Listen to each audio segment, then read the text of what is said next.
The story of Red Bear's revenge comes from the book Way of the Warrior, which was a book of compiled stories collected by Henry Old Coyote. Henry was a Crow man born in the early 1900s. He would interview older men on the Crow reservation who were warriors in the 1800s.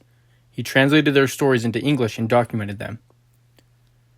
These stories would become the book Way of the Warrior, and without this book and Henry Old Coyote, these stories would likely be lost to history. This story was told to Henry by a man called Top of the Mountain, later being called Hunts to Die. Top of the Mountain was a nephew of Red Bear. Red Bear was a powerful man among the Crows. He was known to take care of the sick and wounded members of the tribe and was also a fierce warrior. Red Bear and his band were camped somewhere near modern-day Livingston, Montana. This was the main band of mountain crows, and it was just entering springtime. They should have been focused on moving on from their winter camp and hunting to replenish their meat supply. But instead, there was only feelings of depression and anger in the camp. 200 miles away, near modern-day Red Lodge, Montana, the Red Lodge band of the Crows had been wiped out by their enemies, the Shoshone. There were no survivors reported. A whole band of the Crows had been exterminated. The whole tribe was in mourning, but even stronger than their feelings of grief and loss was their need for revenge. The people of the Mountain Crows took up a collection of gifts, including horses, weapons, furs, and even a beautiful young woman named Woman on Earth. All of these things were offered to Red Bear, along with the sacred pipe. They were asking him to take revenge against the Shoshone. If he accepted the pipe, he accepted the challenge. After a few moments of silence, Red Bear said, quote, "So it is already," and took up the pipe. A few days later, Red Bear approached his nephew, Top of the Mountain, and asked him to join the war party as their main scout. Top of the Mountain had joined his uncle many times in the past, and was known amongst the tribe as one of their most capable scouts. Of course he accepted. Red Bear then sent a message through the camp, quote, "I will travel across the foothills of the mountains, toward the land of the Shoshone. You may join me if you wish until the 4th night." The war party left, and for the next 4 nights it was joined by more and more crows, until there were around 200 people, with many women coming along, eager for their own revenge. There were warriors on horses, but most of the people were on foot, sure they would be returning with a fine Shoshone war horse. Woman on Earth had come along as Red Bear's new wife, and was carrying his weapons. Top of the Mountain also had a new wife. Top of the Mountain was a member of the Lumpwood Warrior Society, and had stolen this wife from a man in the rival Fox's Warrior Society. Wife stealing among the warrior societies was not an actual kidnapping of the woman, but rather getting a rival's wife to leave and become your wife, showing that you were a stronger man. Rival warrior societies were always competing with each other, and wife stealing was just one of the ways of doing so. After a few days of traveling, the war party arrived in the Bighorn Basin in northern Wyoming, just south of the Bighorn Mountains. A few scouts, including Top of the Mountain, then picked a good spot for them to set up camp and plan their next move. They set up wickiups, with Red Bear, Top of the Mountain, and their wives sharing one. After settling down, Red Bear said, quote, "Prepare the lodge, prepare the floor and door, get things ready, prepare food, and we will eat when I finish. I will begin now." Red Bear then painted himself yellow with bright red stars on his chest and shoulders to represent the morning star. He then began to sing and meditate. After a while, he told the people that the next day they would move. He then gave Top of the Mountain very specific instructions to go to a very specific place he saw in his vision, where he would find some tobacco dropped by the enemy. They would then know they were on the right track. He told Top of the Mountain to leave at once and meet up with them later. He asked for other young men to join him, but none wanted to go, as they would have to run a great distance with no rest. Top of the Mountain felt lonely as he strapped a wolf skin around him and prepared to leave. He began to sprint when he was joined by a handsome young man named Bear Approaches. The men took off. After miles of sprinting, now exhausted and covered in mud, the young men reached the place Red Bear had described. After searching around, the skilled scouts did find some dropped tobacco. Red Bear's vision had been correct. The men, now carrying the tobacco, headed back towards their camp. When they found piles of meat, they had stumbled into an enemy hunting cache. They sprinted all the way back. When their camp was in sight, they let out a specific coyote call to alert the camp to their coming. The camp then prepared for them by making a large stack of buffalo chips. If the scouts were successful, they were to sprint through the stack and trample it, signaling they had found the enemy. The two men ran into camp and charged through the tower, letting out a yell. The camp was very excited. Red Bear asked him to come back to their lodge.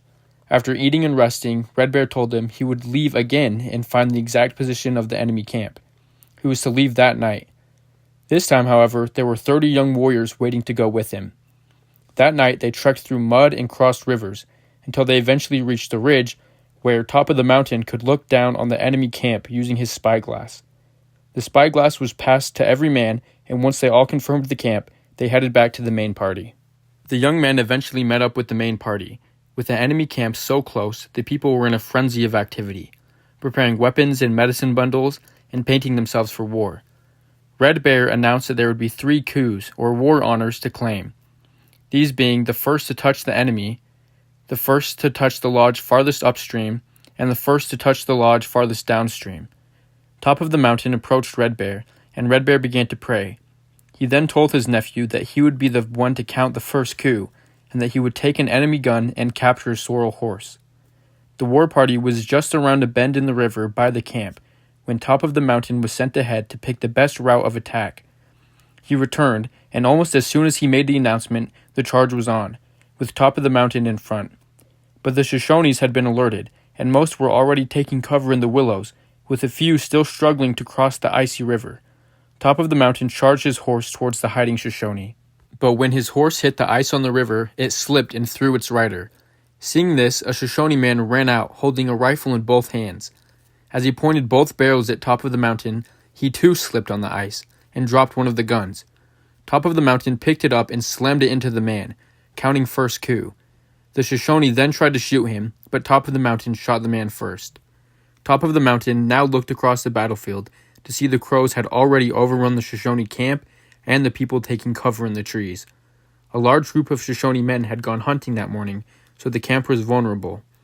The crows went through the camp, singing and looting, when suddenly from downstream came a charging mass of Shoshone warriors. It was the hunting party. They had sensed that something was wrong and had returned, and now they were furious. The charging Shoshones were met by a barrage of bullets and arrows, but they kept coming. The fighting was intense, and soon the crows had to take cover.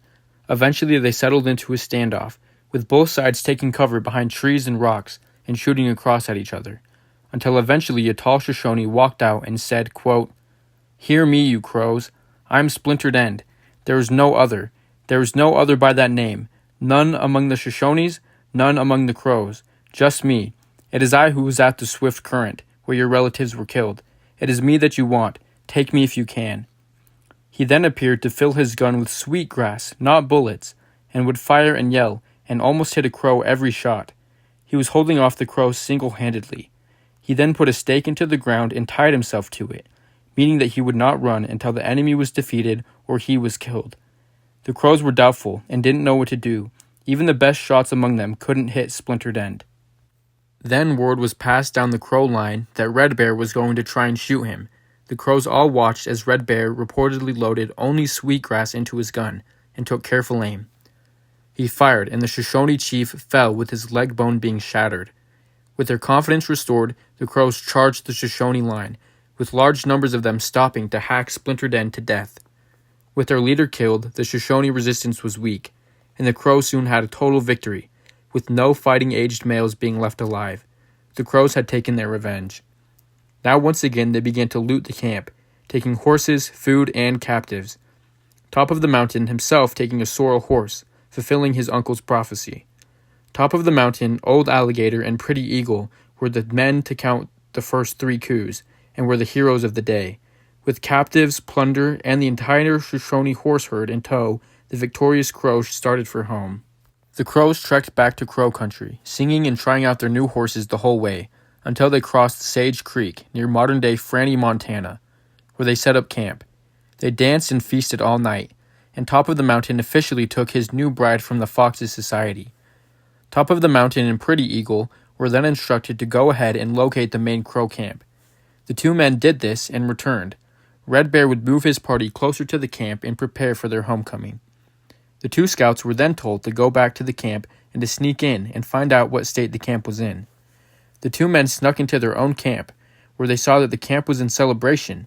The men were confused, and Pretty Eagle sought out a young woman he was courting, and in secret, she told him that 5 enemy warriors had been sneaking around the crow camp, where they were found and killed. That's why they were celebrating. The two scouts returned to Red Bear and reported the news. They were now ready to make their entrance. Just as the sun rose the next day, the war party let out yells and shot their guns into the air. They charged themselves and their captured horse herd into camp. The people were ecstatic, with relatives greeting each other and women crying out their thanks to the avenging war party. Top of the Mountain remembered it as one of the greatest days of his life. Quote, "As Top of the Mountain made his way into his father's lodge with his bride, he did not know that for generations his name would grace the lips of the Crows time and time again, along with the name of Red Bear. He did not know that his story of this day would be retold with Red Bear's revenge."